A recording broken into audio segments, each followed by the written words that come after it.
Hello, everybody.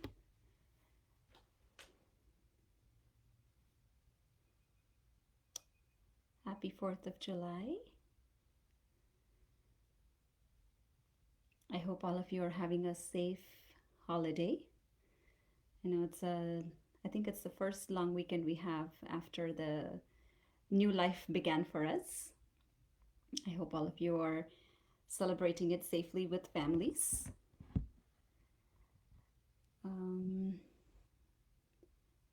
Today's topic is going to be about menstruation. I thought it was very important for me to speak about that because there is a lot of myths and there's a lot of things that we do during menstruation which affects us in the long term. So I took this opportunity to speak about menstruation. I'm actually going to put a note here. And if you have any questions in between, feel free to ask that and I will answer that at the end. I will go ahead and pin that. Okay, so when we talk about menstruation, I mean, all of you know about the whole process. I do not have to speak about the process, but I just wanted to, I know all of us feel, or most of us women feel, that it is a hindrance for us. But consider it as Ayurveda considers it as an opportunity. We actually do have an opportunity to get rid of the trash every month. And that's very good that naturally we have the ability to be able to get rid of the trash that is collected in the body. And that happens monthly.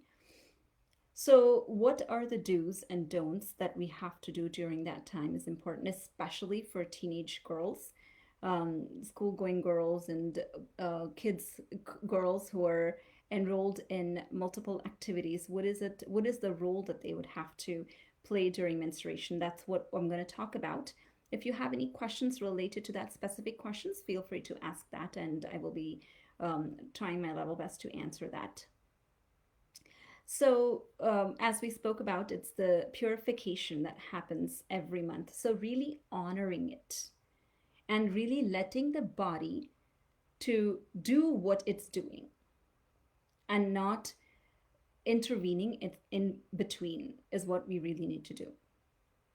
So, if we understand the lower part of the body, the there's supposed to be a push that needs to happen for the menstruation to happen, and that push is given by the air element, the vata element. For those of you who know about Ayurveda, knows that there is a air element which is vata that helps govern this process, that helps govern this push of the process.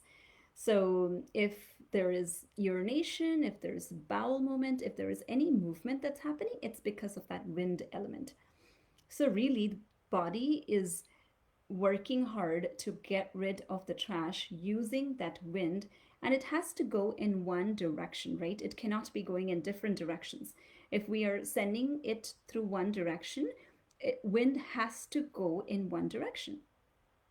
However, if you're not resting enough and if you're causing any physical exertion, imagine what's going to happen to that wind that is forcing the menstruation out, right? The wind is going to become like it's there's going to be a turmoil that's created, and that wind, instead of going downwards, can go upwards, which means the body is not able to happily send out the toxins or the wastes properly. So you're creating that gap when you do that physical exertion, when you create that kind of turmoil. That's what happens. You're not able to send out the trash the way it is supposed to go out. Understand that phenomenon. But if you do it once or twice, of course, it's not going to be a problem. Your body knows how to reset it. But if you continue to do that, if you continue that hurricanes, that change in wind, directions of the wind, if it changes, then the problem happens. So, understanding this one phenomenon, and I know a lot of girls are enrolled in competitive swimming or competitive um, games, or they are in dance schools. If you're doing this every month, I urge that it is important that you check with your coach or you check with your teacher that you take rest at least that 1 or 2, the 2 days, the first 2 days. I request that you take rest so that you're able to function throughout. You're able to function throughout in the month. Yeah. So that's really, really important. And understanding what are the different problems that we're facing if we're not giving that much needed rest for the body. And in ancient Indian system, there is definitely all these rules were imposed upon women that you cannot go out of the house, you have to stay in the house. So all these rules, we thought that they're superstitious, but they're really allowing your body to do what it is supposed to do. So now let's talk about different conditions that women are facing, especially girls are facing for during menstruation process, right? So there could be either scanty flow or irregular flow or excessive flow, or you experience painful menstruation. There's going to be crampy menstruation, or there's headache, constipation, or vomiting, or there's other symptoms like a psychological symptoms that you see, like anger, irritation. These are PMS symptoms. That's what's called before the period starts, and we have taken it for granted. We're like, oh, this is PMS and this is normal. I don't think it's normal. Let's understand why all of these happen and what is it that we have to do so that we can reduce the intensity of all these symptoms. So scanty flow, right? It could be because of less eating. If you're not eating enough, or if there is eating disorders. I know girls, especially in teenage years, want to maintain their the perfect figure. The perfect zero figure is what girls want to maintain, and that there is eating disorders. I see a lot of eating disorders, especially with teenage girls, that they don't eat properly, or there's bulimia because of these kind of processes, or if you do not eat enough, if you do not give good nourishment to the body throughout the month, that can lead to scanty flow.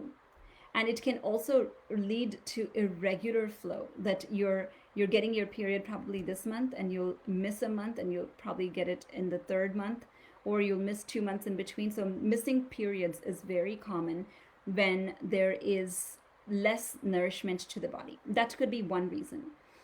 And the irregular or scanty flow can also happen if there is excessive stress. So let's understand that part, which is related to menstruation. I know we speak about anything that happens, we quickly jump and we say stress is causing it.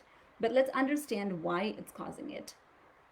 So when there is stress in the body, when there's anxiety, and especially in those teenage years, there's a, a lot of stress from different places. Stress from parents, there is peer stress, there is stress about studies. All of that happens late night, staying up at late, studying, keeping up with keeping up with the trend. So many things happen. Because of that, our mind is continuously thinking, which means a lot of movement is happening, a lot of rumination is happening, and a lot of movement is happening. And because of that movement and rumination and stress, what increases in the body is the wind element, is the air element that increases in the body, which is called vata. When that increases in the body, it leads to irregular flow, it leads to scanty flow.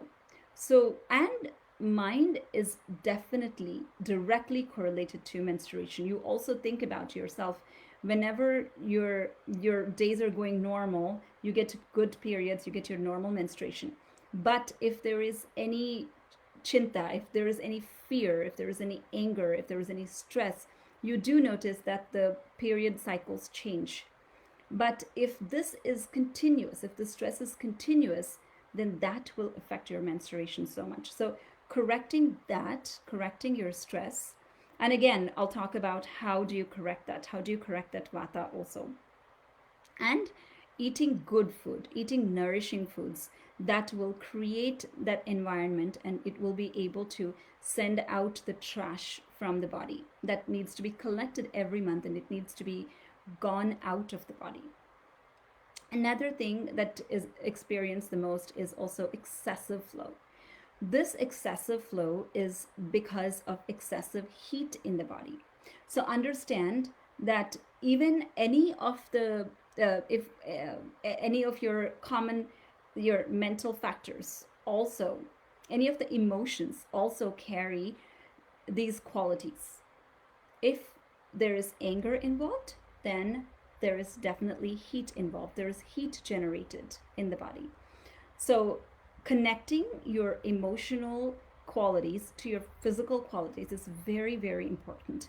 If there is more stress, if there is more anxiety, if there is more thinking, then the wind element, the air element increases.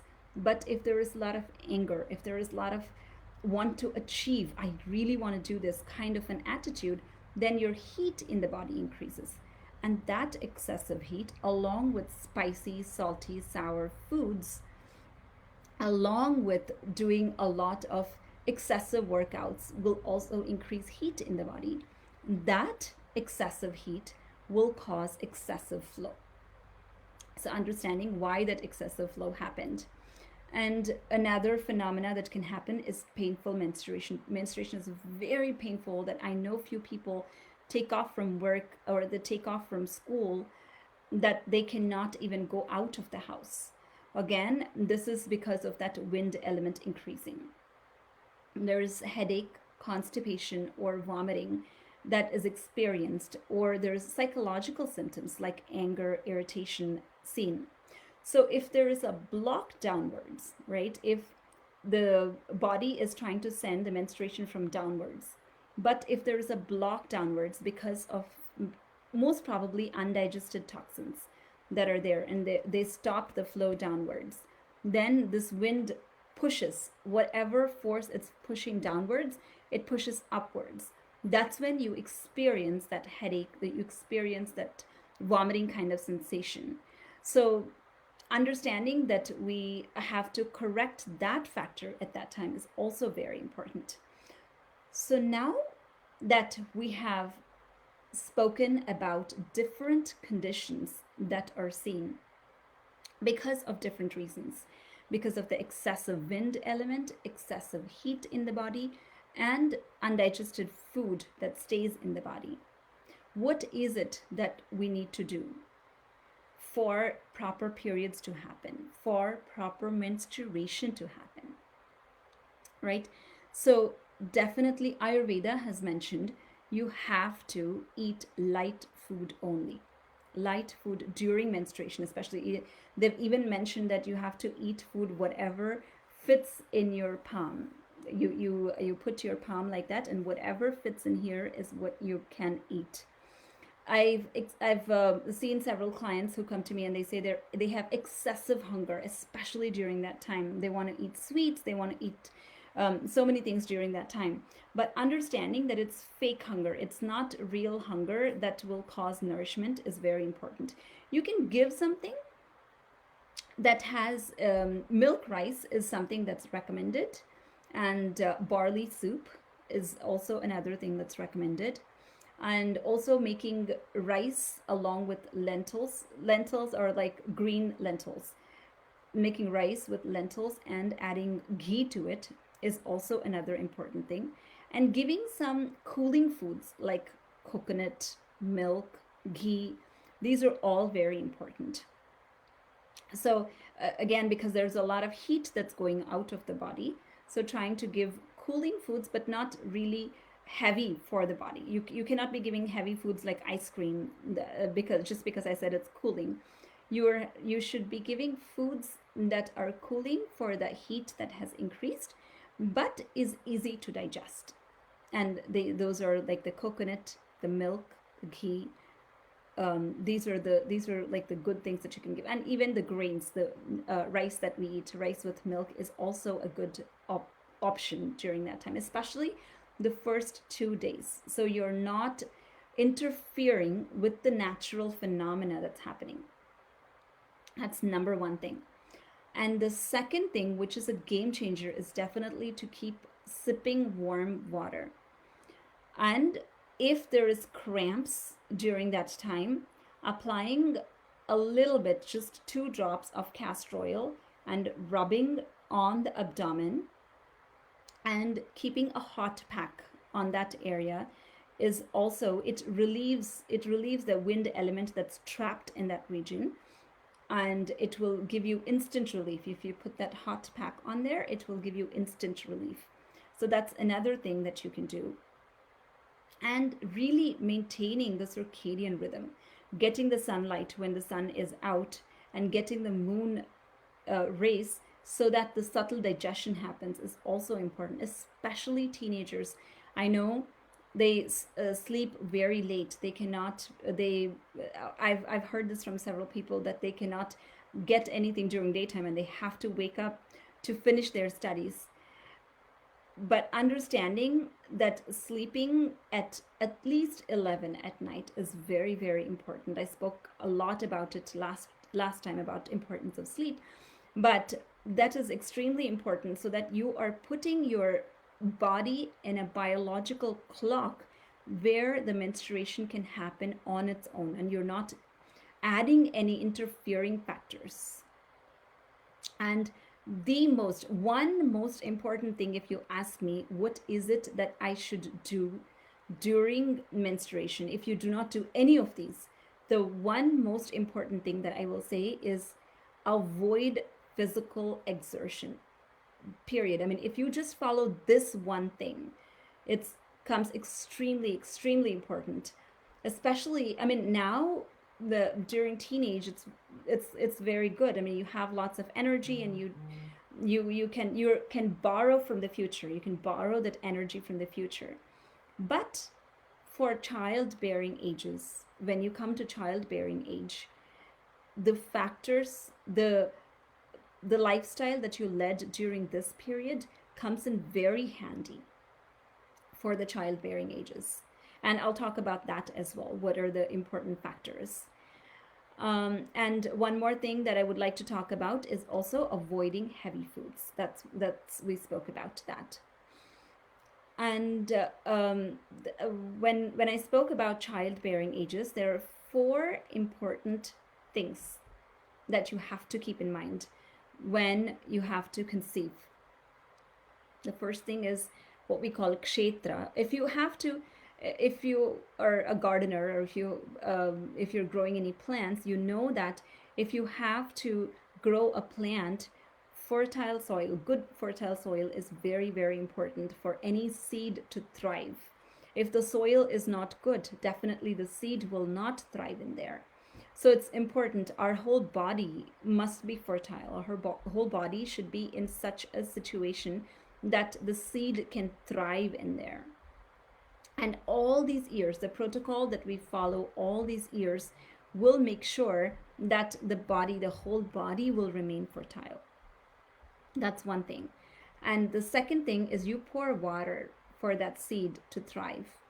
So the water that we have inside our body, the mucus that we have inside our body, is also extremely important. It must have that cooling ability for it to store the baby inside.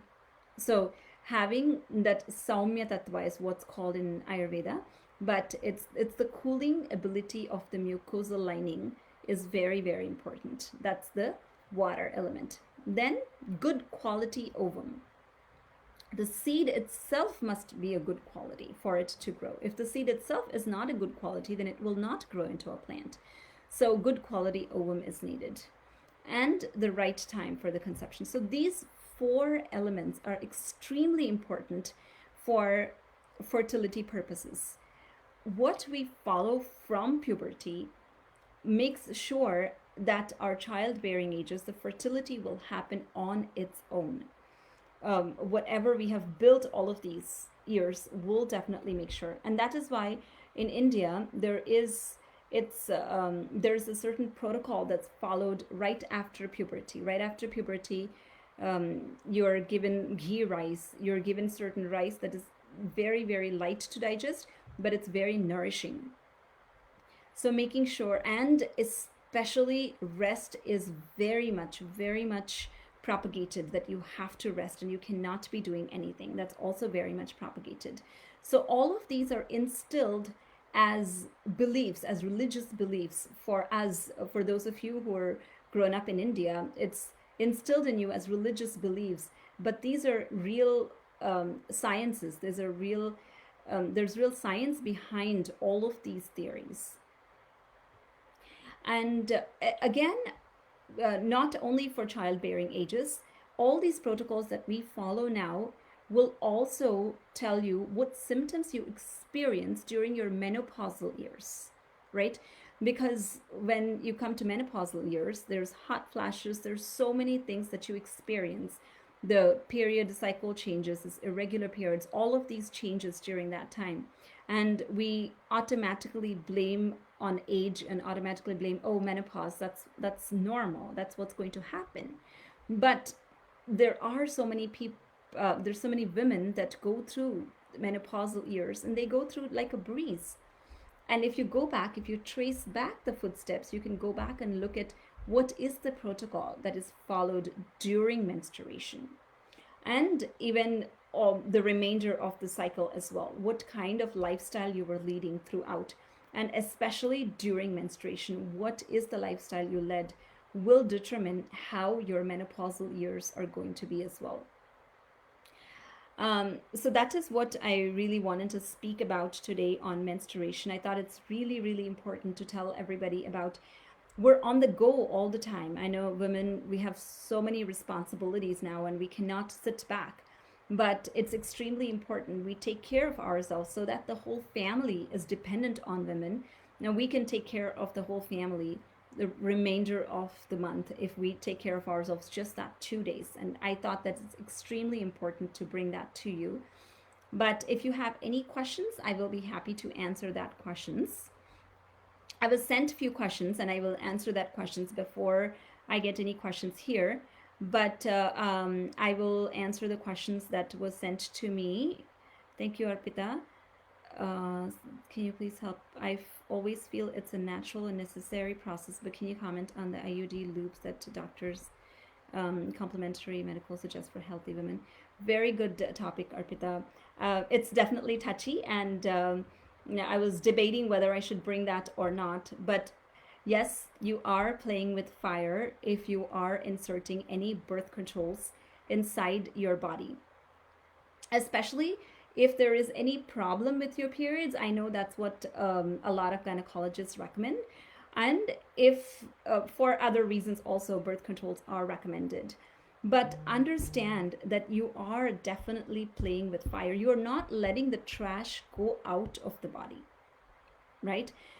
If the trash does not go out of the body, it stays back and it wants to express in a different parts of the body. And even I've seen many women who has excessive bleeding. When they go to the doctor, they do recommend either an IUD or be put on birth control. When they come back, I do see different symptoms being manifested, especially skin rashes, or there is excessive acidity seen that is manifested as either GERD or peptic ulcer. That kind of problems are seen, or there's liver problems that are seen because the heat is trying to go out of the body and we're stopping it from one direction. So it will say, okay, I will not go out of this direction, but I will go from a different direction because you have stopped me. So while it seems that the problem has gone temporarily, but on a permanent note, when you look at it in several years from when you've started that, you will see that there are different symptoms that you will notice, not in your pelvic region, but maybe in a different parts of the body. So it's extremely important to find out what the root cause is. Why is the excessive bleeding happening, or why are the periods not coming regularly? Understand the root cause, and correcting the root cause is very, very important. And a lot of women do come to me about this, and I'm very happy that they did not have to go through IUD or birth control or even hysterectomy. That is another thing. that a lot of people go through as well. That is like the final answer for a lot of questions. But you do not have to go through. It's not necessary that you have to go through that if you follow all of this protocol. I hope I answered your question for that one. Why do some have cramps and what can be done for it? Very nice question. I was touching upon it just a little bit, but yes, the cramps are if there is a lot of wind element in the body, if there is a lot of air element in the body not going in the correct direction, it's going in the opposite direction, or the air element that's trapped at one place will also create cramps. So again, rest is the most important thing, and again, doing it throughout all the time, not just one cycle. Resting throughout for each and every cycle is important. And I also spoke about how you can reduce that wind element. The wind element has to be reduced by giving it good stability, by giving it like at least 2 or 3 drops of warm castor oil and applying it on that region, and putting a hot pack on that region also helps reduce that wind element and reduce the cramps immediately. But that is, while that's a temporary relief that you're giving, but the permanent could be if you're following all of this life cycle properly. Yeah, good. So I'll be answering other questions that were sent to me earlier also. Someone has sent me about acne, to talk about acne as well, depending on when you get this acne. So really, acne is because of excessive mucus and heat element. If there is mucus that creates, from the sebaceous glands, excessive mucus is created, and the heat transforms and traps that mucus and forms acne. That's really what the process of acne is. But again, it because of excessive mucus and excessive heat in the body is why acne forms. I know a lot of people find out external solutions of what needs to be done: retinoids, steroids, steroidal creams. So many things are done, and especially working in the pharmacy, I have seen so many creams, so many internal medicines also for acne. Correcting everything inwards, whatever we are internally is how we are expressed externally. If you see that the skin is smooth, if the skin is proper, then it is evident that your tissues inside are all very healthy. They're getting very good nourishment. However, if the tissues inside are suffering from any kind of mucus or extra heat, then they express as acne. So correcting that from the root cause is extremely important. But if you want any external remedy, you can apply like a sandalwood paste, because I know if it is because of a lot of heat, if you see because of a lot of heat, you see redness and you see heat in that region. If you touch that acne, you see that there's heat in there.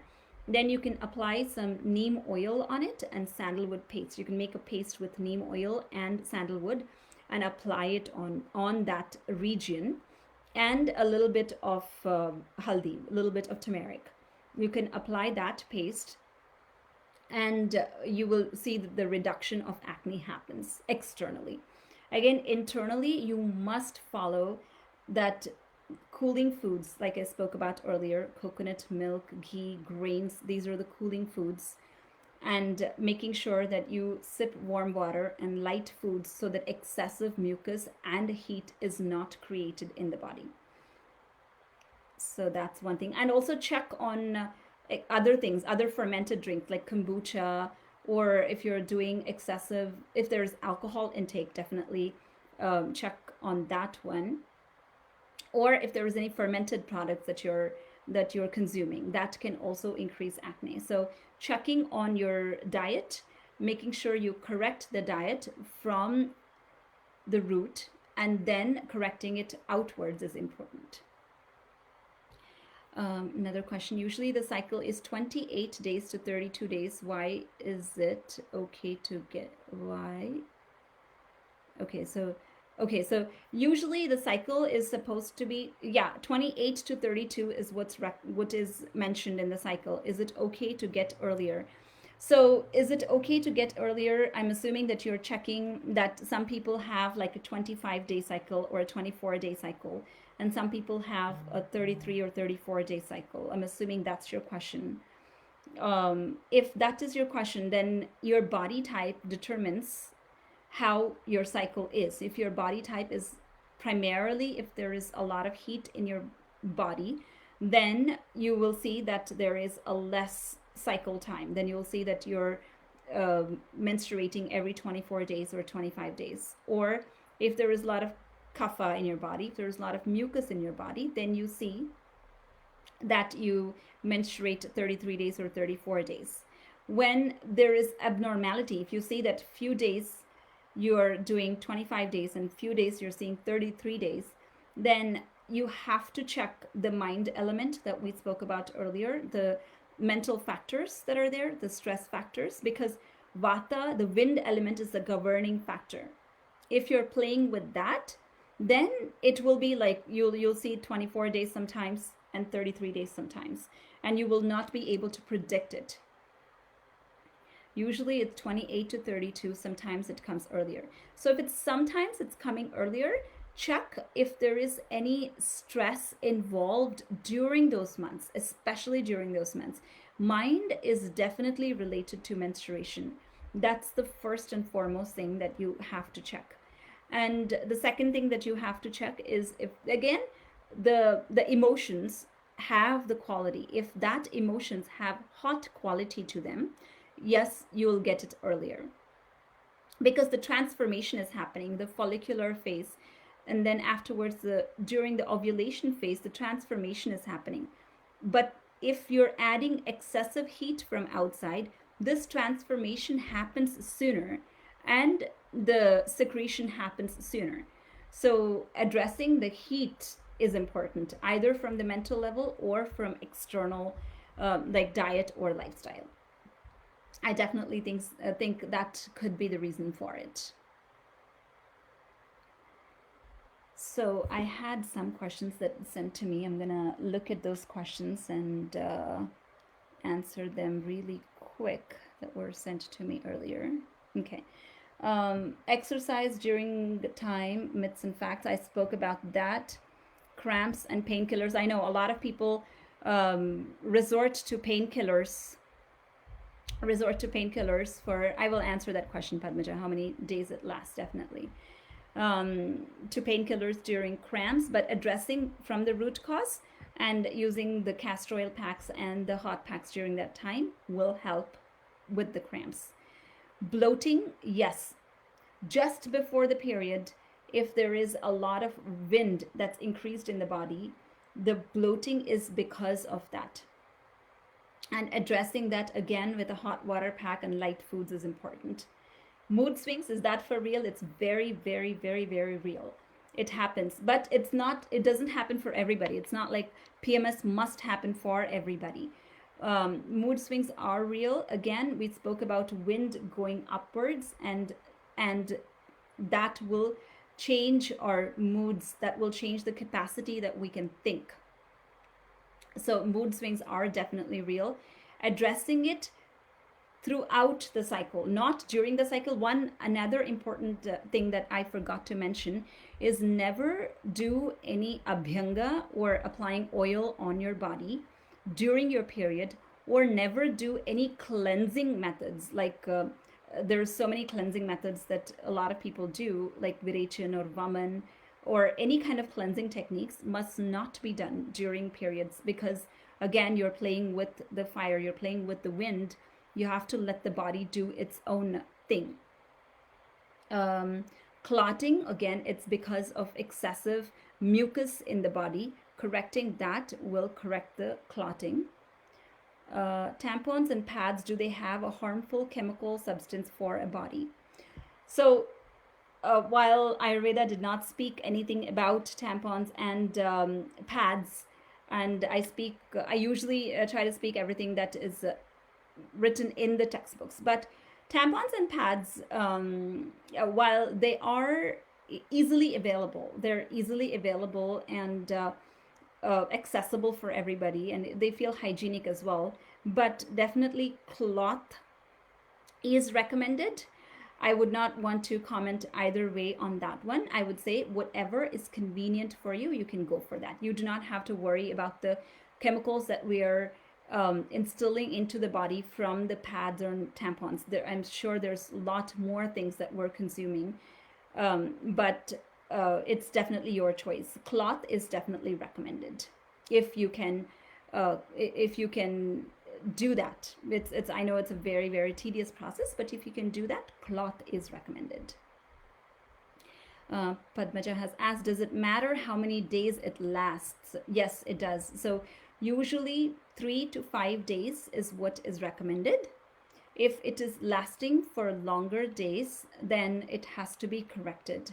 That means if there is spotting for, I've seen for few people, 7 days, 10 days, 15 days. If it is lasting for a longer time, then there is something that needs to be corrected. That's when the people are put on birth controls to stop that bleeding. But correcting the heat in the body, correcting where the heat is, and correcting it from the root cause is important. Yes, so 3 to 5 days is the normal cycle time. And one more important thing that I also wanted to speak about, and that's the question that was asked also, was about puberty. I know early puberty is seen these days. Two important things for early puberty, two important reasons for early puberty, according to me, is definitely hormones from our food and from the milk, or meat eaters from meat. That's one primary cause. And second cause is the exposure of kids to any sexual content. If the minds, they're small minds, I mean, that's the time they're trying to grow out from their cocoons. Until that time, it is like growing phase. They were growing. They are close to us.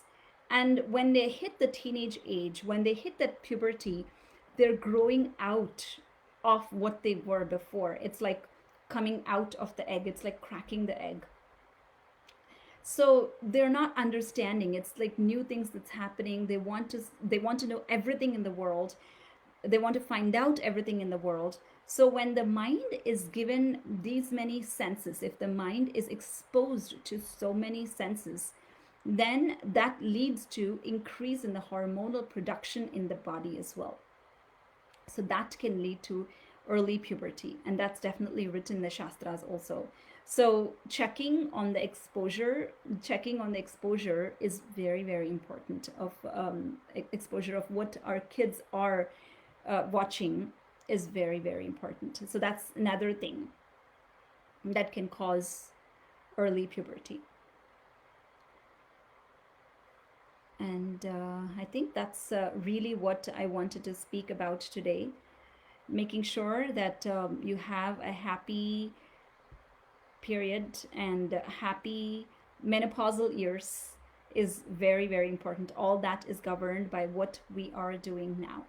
Of course, it takes, I mean, everything takes time. When there is a childbirth, it takes 9 months for the baby to be formed completely.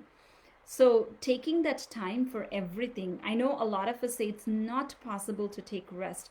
Right now, we are seeing that if we are asked to take rest, if we are asked to stay home, we are staying home.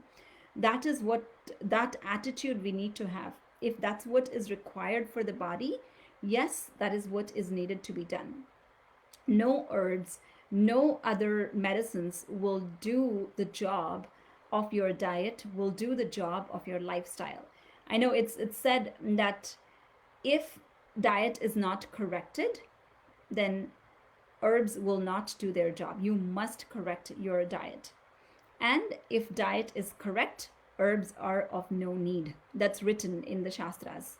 So it's written that really your food is your medicine. You have to make sure that you take the correct type of diet, correct type of lifestyle for you to have all these happy, healthy living years. I hope that made sense for all of you. Thank you so much for joining on a long weekend. I did not want to break the pattern of being here on Friday evenings, and that's why I'm here. I might not be here next week. I might be out of town where there's no internet, so I thought I'll definitely come in today, even though it's a long weekend. I hope I was able to deliver something for you. If at least one of you make these changes, it would be I would be very, very happy. Oh yeah, absolutely. Thank you, Arpita.